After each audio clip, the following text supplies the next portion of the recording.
Boa tarde, belas e belos. Estamos começando hoje o Repercussão, onde abordaremos o assunto sobre suicídio.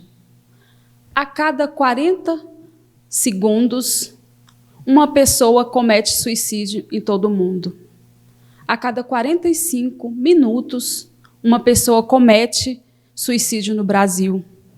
Os índices têm aumentado cada dia mais e chegando até a crianças, alcançando crianças. De 10 a 14 anos, o índice aumentou 40%. De 15 a 19 anos, esse índice aumentou 33%. Hoje estamos recebendo no nosso programa a doutora Denise Godoy para abordar sobre esse assunto. Seja bem-vinda, Denise. Ok, obrigada. Uma boa tarde para vocês, telespectadores. Vamos falar então sobre esse assunto, né?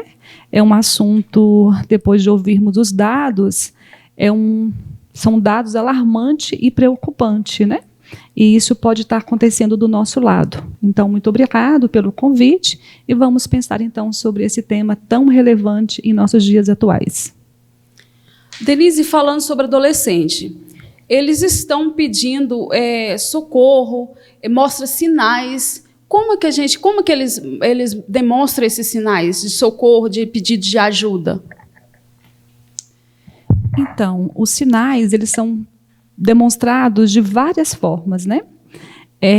Eu penso que, de início, esses sinais ele têm acontecido primeiramente em casa, com os pais.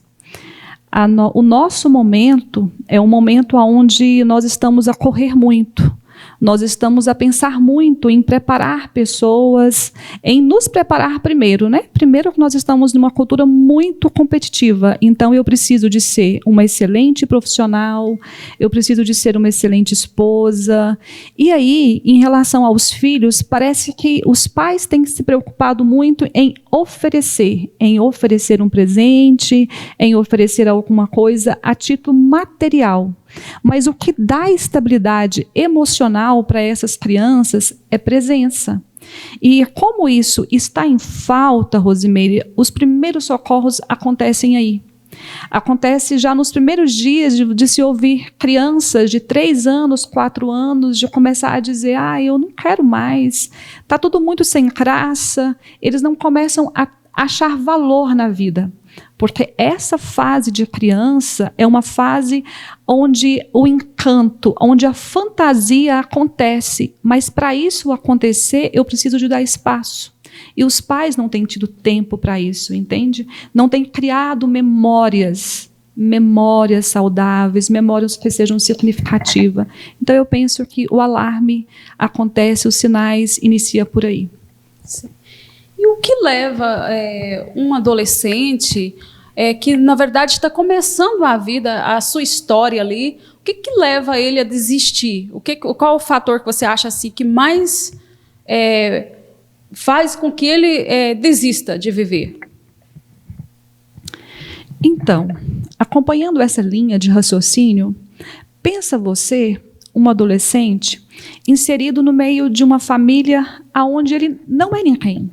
No cenário onde ele não existe, aonde ele existe, mas ele não existe sendo uma parte pertencente e ele sendo amado. Há uma dificuldade muito grande de se expressar o significado para esse adulto. Então, ele não sendo pertencente aos pais, sendo os pais as primeiras pessoas a proteger, ele não se sente protegido. E daí começam os problemas. Porque, em muitos dos casos, o que mais se ouve é que os pais dizem, eu fiz isso, eu fazia isso, eu tentava isso. Mas, na verdade, Rosimeire, esse indivíduo não sentia. Então, o diferencial é como esse indivíduo percebe as coisas. Então, observe só, eu, enquanto mãe, eu posso sair, posso trabalhar para prover tudo isso, porque é necessário. Há uma necessidade muito grande disso. Mas eu preciso de deixar muito claro para esse filho que eu estou indo a fazer isso em função de um amor, não de uma obrigação. E aí eu vou esclarecendo isso constantemente. Não é uma vez ou outra que eu vou falar. Eu vou falar isso para o meu filho sempre. Sempre eu vou ter que estar fortalecendo. Nesse fortalecimento é aquilo que eu havia dito para você. Eu estou a proporcionar para ele emoções saudáveis. Eu estou a proporcionar para ele confiança. Eu estou a fazer dele alguém que se pertence nessa família, em uma sociedade, que venha contribuir. Quando esse papel ele é omitido, pense você o sofrimento. Eu só existo, eu não faço parte. Eu não fazendo parte, eu não tenho importância nem para minha família e muito menos para uma sociedade. Então, são esses os riscos, né, que nós estamos a omitir quando nós não desempenhamos o nosso papel enquanto proporcionar uma segurança emocional. E tem como evitar o suicídio, Denise? Tem. Isso é um dado muito interessante. 90% dos casos de suicídio, as pesquisas dizem que eles poderiam ser preventivos. Então, observe só, 90% é um número altíssimo. E, no caso, e como que seria? Quais seriam esses fatores para prevenção, no caso? Então, tudo nosso fala sobre nós. Nós sinalizamos. Nós sinalizamos o tempo todo como nós estamos. Por exemplo, ao olhar para você agora, eu percebo que você está bem. Entende? Da forma como eu cheguei aqui, como você me recebeu com um bom dia, eu fiz uma leitura corporal que você realmente está bem. E aí, esse adolescente, seja qualquer pessoa que tem uma ideação suicida, ele também sinaliza para nós. Ele sinaliza de inúmeras formas. Então, uma das coisas que eles podem inicialmente começar a dizer: a vida está tão ruim. Ai, parece que eu não faço falta. Então, são coisas que, na maioria das vezes, nós ouvimos e nós parece que desconsideramos isso. Continuamos a levar a vida sem dar tanta importância. Então, estar atento ao que essa pessoa me diz é uma forma de prevenir esse suicídio.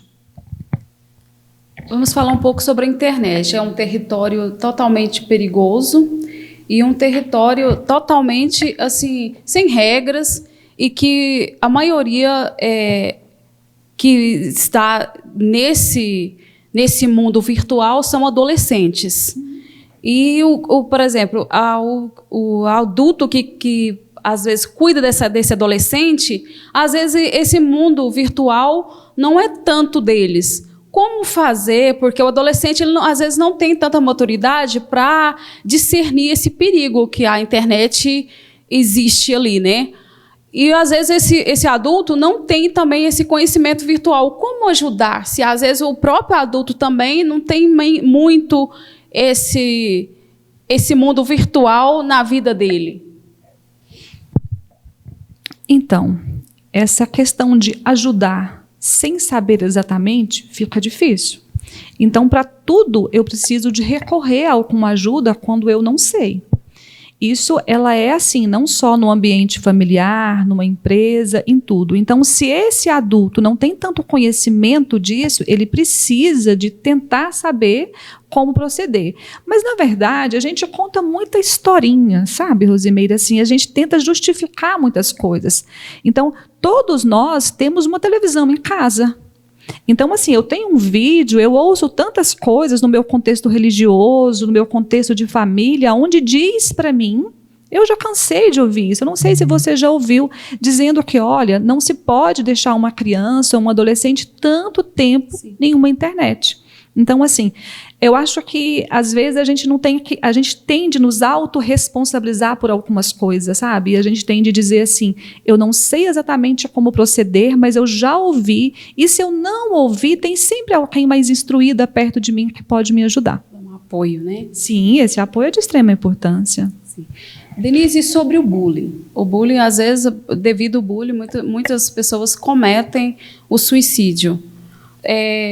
O que fazer nesse caso? De novo, aquele contexto família. Esse contexto família, ele é de extrema importância. Olha só, eu preciso... Lembra quando eu disse para você que eu preciso de fortalecer esse indivíduo emocionalmente? Eu preciso de fortalecer ele emocionalmente. O que é o bullying? É falar alguma coisa para alguém que ele não é, né? Ou às vezes ele é, né? Eu vou falar para alguém que ele é gordo, né? E se eu falar para alguém que ele é gordo, ele pode se sentir ofendido com aquilo, mas ele pode ser aquela criancinha mais gordinha. E aí, o que é que os pais podem fazer nesse contexto? Vai dizer para ele que ele não é? Entende? Daí, de novo, o papel dos pais. Tentar fortalecer esses filhos, tentando sempre esclarecer. Meu filho, você ouviu isso mesmo? Falaram isso para você? E você acha que você é? Se você é tentar fortalecer ele disso. Porque a hora que ele ouvir isso lá fora, isso não vai abalar ele. Entende? Não vai abalar ele. Ele é mesmo e vamos embora para frente. Não vai pegar esta característica como algo ruim, mas tentar mostrar para ele, você realmente é isso, mas você tem tantas outras coisas que faz de você a pessoa que é. E você é o meu filho. E eu amo você, independente se você é gordinha, que você é magrinho. O que você... Isso não vai dar tanta importância. Então, é tentar fortalecer esse indivíduo. Tentar fortalecer esse indivíduo, mas para isso requer estratégia desses pais, requer os pais estar atentos. Como é que foi o dia de escola? O que é que está acontecendo? Então, assim, esses pais têm que estar atentos, participar da vida dos filhos. Outra pergunta. Por exemplo, todo trauma emocional tem a ver, tem alguma relação com suicídio? Geralmente, sempre esse trauma emocional na faixa da infância. Tem alguma relação? A pessoa ser um suicida devido a algum trauma? É difícil de responder essa pergunta, porque assim, porque o suicídio, especificamente, não existe uma causa. Existe, a gente chama de multifatorial. Então, são várias coisas. Então, tem o contexto cultura, tem o contexto família. Então, dentro desse contexto família, pode sim haver alguma coisa que ele não tenha conseguido superar. Por exemplo, no meio do rock, por exemplo, tem a banda, por exemplo, a banda, o vocalista do Linkin Park. Ele relata que, devido a alguns traumas que ele sofreu na infância, isso levou ele a ficar depressivo, e tudo tem alguma correlação, né, com o suicídio que ele cometeu. O que você tem a dizer sobre isso? Então, ele provavelmente, eu não sei desse caso específico, né? Mas assim, pensando de uma forma geral, a mídia mostrou um relato. Então a gente não sabe sobre a história de vida dele, sobre as escolhas que ele teve ao longo da vida, mas como eu disse, o comportamento de um suicida não existe um fator, eles são fatores multifatoriais. Pode sim acontecer com alguma questão ao longo da vida dele, né? Ele não tenha dado conta de superar isso e venha ter tido a coragem de tirar a própria vida. E o que é interessante pensar em relação ao suicídio é que, na maioria das vezes, eles não querem propriamente morrer. Eles querem aliviar uma dor. Então, assim, existia alguma dor ali. Que dor era essa? Era apenas essa dor de um passado, ou esse passado veio se acumulando ao longo dos anos a ponto dele não conseguir avançar? Isso são coisas que a gente pode pensar. Podemos pensar. E toda pessoa que tem depressão, ela é suicida? Toda pessoa que tem depressão, ela é suicida? Todos nós temos um potencial. Né? Todos nós temos um potencial para isso. O que é um comportamento, o que é uma pessoa com depressão? Primeiro a gente precisa pensar o que é uma depressão.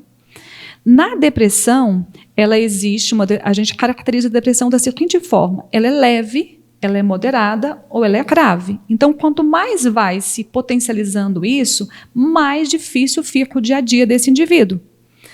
E aí, nesses casos, na maioria desses indivíduos, há uma substância no corpo dele que falta. Porque tudo no nosso corpo é química. Serotonina é neurotransmissor responsável, então, por esse bem-estar. E ele está rebaixado. E ele estando rebaixado, o indivíduo vai ter dificuldade em lidar com o dia a dia.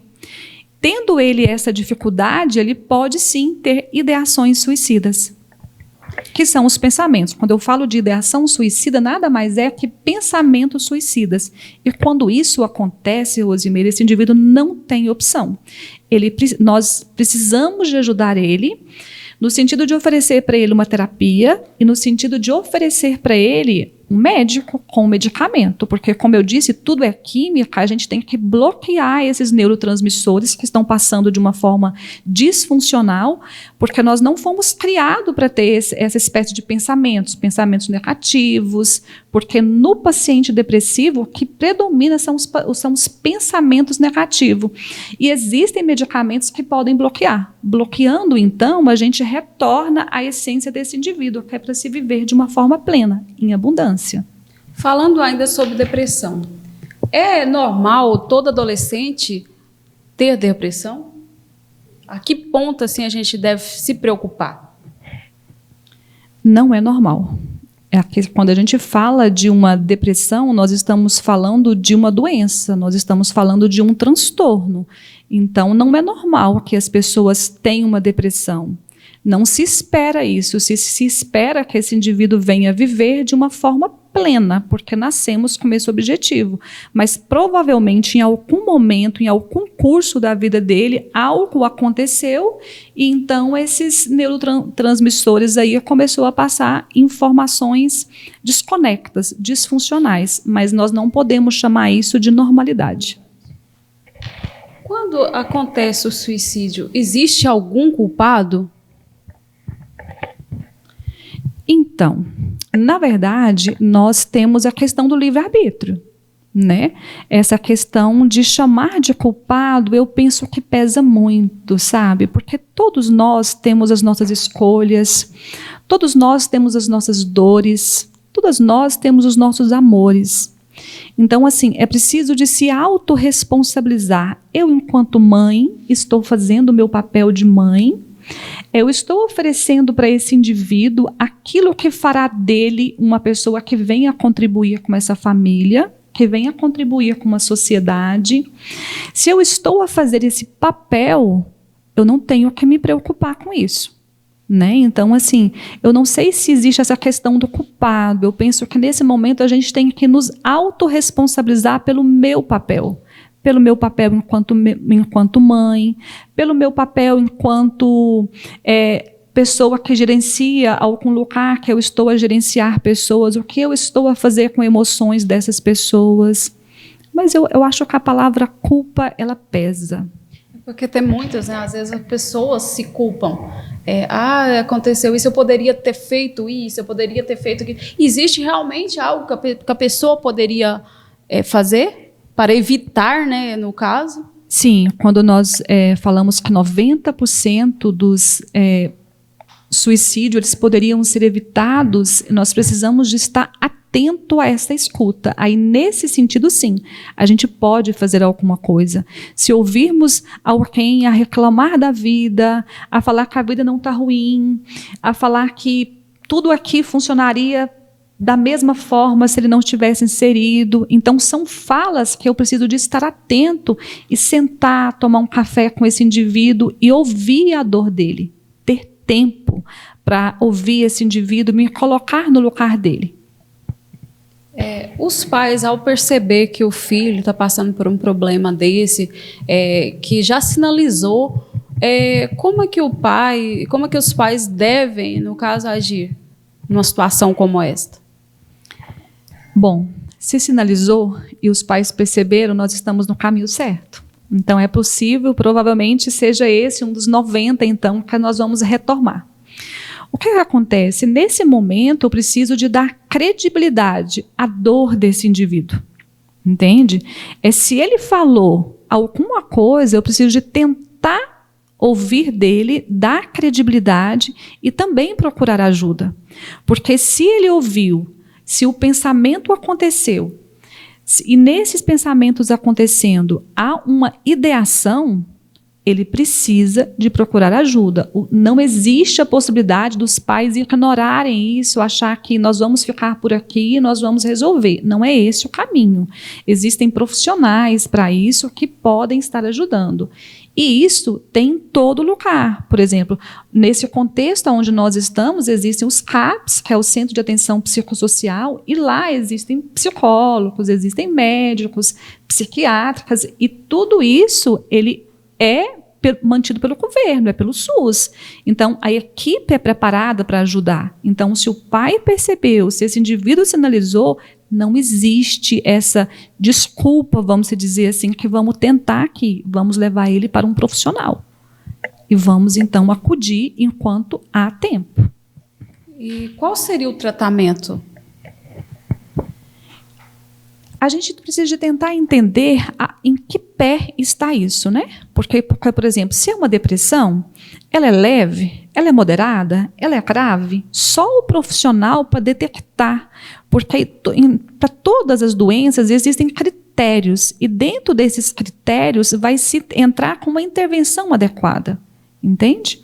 Então, assim, só esse profissional para tentar saber melhor sobre esse indivíduo, já que esse indivíduo é único, né? Existe uma idade específica onde as pessoas acometem mais o suicídio?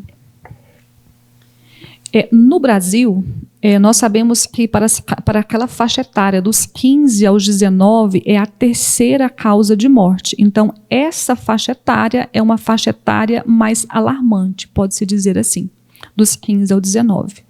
Que é a terceira causa de morte. Eu acho esse número tão assustador, né? Porque pensa você, é muito alarmante. Terceira causa de morte, o suicídio, é algo que a gente realmente tem que pensar e estar atento a esse jovem dos seus 15 aos 19 anos.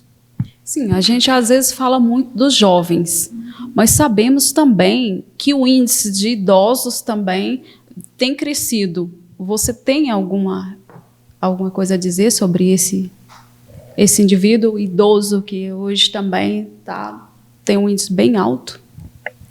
Então, já é um outro contexto de vida, né? Porque quando a gente fala de jovem, parece que ele não iniciou o que deveria se iniciar. Mas o que eu tenho pesquisado e tenho visto em relação ao idoso, que é o sentimento de desvalia mesmo. Porque nesse idoso, eles têm muito aquela coisa assim, é o trabalho que me faz ser. Então, se eu já não trabalho mais, se eu já não tenho as minhas funções como elas eram no passado, parece que essa família não precisa de mim mais, já não necessita de mim mais, daí entra a questão do suicídio.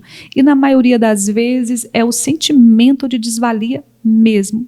Nada importa para ele mais. E a outra questão é que é estilo assim, eu já fiz o que eu tinha que fazer. Sim. Vamos fazer um bate-bola rápido sobre mitos e verdade. Ok. Como é que é isso, mitos e verdades? Vamos lá. Apenas pessoas com transtornos mentais têm comportamento suicida? Não, isso é uma mentira. Quem planeja se matar está determinado a morrer? Determinado a tirar a sua dor. Suicídio é coisa de rico. Pobre não tem tempo para isso? Maior mentira que eu ouvi hoje. Tentativa de suicídio é para pessoas que querem aparecer? Nunca foi. Nós precisamos de estar atento à dor desse indivíduo. Ele está sinalizando para mim que a dor é real e é muito grande. Mentira. A maioria dos casos ocorrem sem alerta? Não. A maioria dos casos há sempre uma sinalização. Mentira. Mito. Quem se mata é fraco ou corajoso? Não cabe a mim fazer esse julgamento. Só esse indivíduo sabe a dor dele. Eu nunca passei por essa dor, mas eu preciso de entender que a dor desse indivíduo ela é muito grande. Uma pessoa que tenta se matar uma vez, dificilmente ela tentará novamente? Mentira. Se existe o pensamento da ideação suicida, ele vai tentar 1, 2, 3, até que ele conclua isso, se as pessoas ao seu redor não estar atenta e então checar aqueles 90% preventivo. Mas isso é uma mentira, ele vai tentar mais vezes. Não devemos perguntar se a pessoa está querendo cometer suicídio, querendo se matar. Mentira, nós precisamos exatamente de entrar em contato com isso para ajudar esse indivíduo. Eu só consigo ajudar alguém quando ele expressa os pensamentos dele. Daí ele coloca isso para mim com maior clareza. Daí eu consigo ajudar ele. Então eu preciso de saber da dor dele, do sentimento que se passa. Ok. Denise, agora eu gostaria de pedir para você falar um pouco sobre aquele vídeo do Tom Hanks. Realmente ele retrata a realidade de um suicida? Sim, ele retrata a realidade de um suicida. Eu não me lembro exatamente assim passo a passo do que se passa naquele vídeo, mas ele retrata assim. Uma das coisas que ele fala é que ele não queria morrer, não é isso? Você pode me recordar para mim tentar pensar ele com você melhor? Sim, lá pergunta, né, que se não seria possível, por exemplo, não seria melhor ele trocar o ponto final por uma vírgula. Eu acho que é uma pergunta que a gente também deve estar sempre se fazendo, né? Porque às vezes a pessoa quer colocar um ponto final e às vezes é bem mais interessante colocar uma vírgula. Ah, sim. A vírgula, ela é a melhor saída, né? Porque quando eu estou com o meu olhar, quando eu estou atenta a esse indivíduo, eu consigo, então, fazer com que ele repense sobre a história de vida dele, sobre as possibilidades que a vida ainda pode oferecer para ele. Mas, para isso, eu preciso de realmente estar inserido nessa dor dele, dar credibilidade para ele. Então, a vírgula é sempre a melhor saída. Ponto final, não. Viver é muito bom. Denise, então, sobre o suicídio. O suicídio realmente é uma dor insuportável, seria isto? É isso. Pacientes depressivos ou qualquer tipo de transtorno, eles relatam isso de uma dor que, na maioria das vezes, assim, para mim, que já tive alguns casos específicos, eu já cheguei a perder pacientes com a questão do suicídio mesmo, a dor deles é muito grande. Quando eles falam disso, é possível de se sentir. E eles expressam, você não sabe o que é isso. O vazio, a dor no peito. Então, a dor, eu tive essa paciente mesmo que eu perdi, ela falava para mim, e por algumas vezes ela chegou a falar para mim, você me convenceu, mas a dor é muito grande. Você me convenceu por hoje, mas eu não sei até quando eu aguento. Então, Denise, qual a mensagem você deixaria, né, poderia deixar para uma pessoa que está passando por uma situação como esta? Que procure ajuda. Se no seu ambiente familiar, se você entender que essas pessoas não podem ajudar você, que também está tão perdido quanto você, procure ajuda. Procure ajuda com um amigo. Se você não tem esse amigo, vai então procurar esses CAPs, esses profissionais que eles estão ali, eles estão a ajudar você para pensar com você e sem fazer um julgamento, porque só o indivíduo sabe falar da dor dele. Então, a minha ajuda a minha dica, no entanto, sempre peça ajuda. Se dê a oportunidade, entende?